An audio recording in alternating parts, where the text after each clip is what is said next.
So my name's Reece. I'm a principal consultant here at Signify Technology, and I have 5.5 years experience in technology recruitment.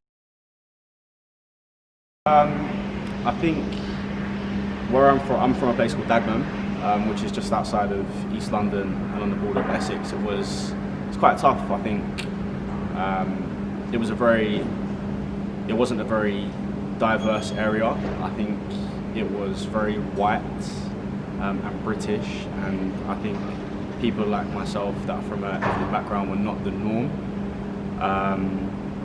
It was a bit, I'd say tough, to be honest. I think it was more when I was younger, like I'd say around the age of 8, 9, 10, when you just start to go out and play with friends and stuff like that, and I was one of maybe two not white people that were kind of outside, and with that I think there was always that element of feeling like an outcast. I'd say where I'm from was quite a racist area. I think over time that's changed, where there's been a lot more families from ethnic minorities move in to the area, and I think that's got rid of that ignorance a little bit, maybe educated people a bit more around people of different cultures. So it's not what it used to be, but back then it was quite tough. I love sports and I was into football. I played at quite a good level, but it's the same old story really, just knee injuries. And then just from there my aspirations changed, and I wanted to get into something that I thought was sustainable. So one, being technology, and two, somewhere where I could kind of control the input and outcomes and what I can potentially earn. So I started to look into sales and then fell into recruitment. I started in 2015. I do think it was very diverse, but I think there was less awareness around making an effort to make it diverse. It was diverse just because they hired people that they liked, where now I think there's more of a driver in making sure that you are hiring people from different backgrounds. I think so. I think over the years we've seen big corporations like, I think Shell was one where they had like a black woman as a CEO, and that was like big news. And even, of course, coming here, I knew Ryan from before, but Ryan's the owner of this business and he's been extremely successful. So he's never cared about where you're from. It's just about what you do and how you can perform. It's not about going against you because you're from a different background or whatever. And he's proved that you can break barriers and you can create opportunities for yourself regardless of your background. I think, there has been times when I've performed really, really well, and just because of my background and where I'm come from, and I think maybe the expectations of where I come from and people that come from there, it's hard to believe that you are doing well because you deserve it. Sometimes I think you put it down to pot luck. Over time I've started to realise more and more through, I think, support of my peers and just the recognition that we get here and in my previous company, that I'm successful because I made myself successful. I think I've worked hard enough and I've upskilled myself enough to warrant being successful.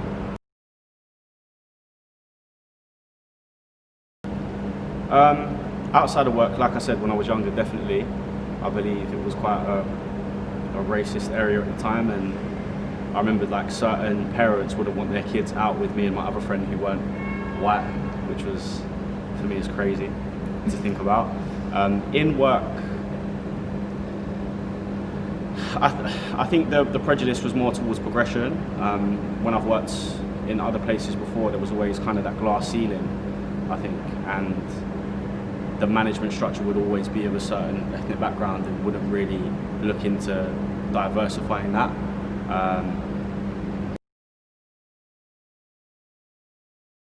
I think it's quite a typical one. It's never been when buying a car or a house or anything like that. I think maybe shopping in high-end retailers, sometimes you'd have the security guards that you just know that eyes are on you and they're following you around, and I think that's happened multiple times.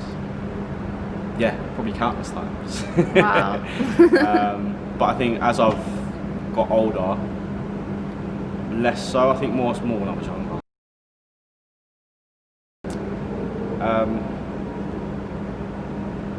I just carry on. I mean, if I'm not doing nothing wrong, I've got nothing to hide. No, the worst that yeah. can happen is they can stop me on the way out, and I've done nothing wrong. I've got nothing. I've stolen nothing. So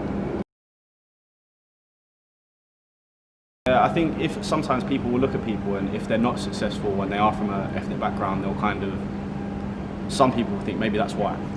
That would be the why of, you know, they're from that background. They're never going to change. Whereas I've been through a process of change where I've maybe been a bit raw and come from a tougher background to really learn how to be a professional in my job and know how to act in a professional environment.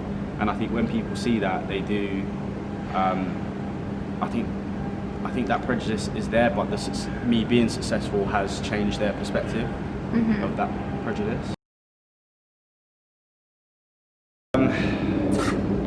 Huge topic, of course, and I think Black Lives Matter is very important just for people to be aware of what is going on in the world, because there is no doubt that there are people that are treated very, very, very unfairly and, you know, are assaulted and worse yet have died because of racism. My opinion on it always, like, it doesn't matter what race or religion you're from, everyone should be treated fairly. So the fact that, you know, there has been cases where black people have been targeted by police or by, you know, other kinds of maybe governmental organisations, everyone should be treated the same. Everyone deserves that opportunity to feel safe.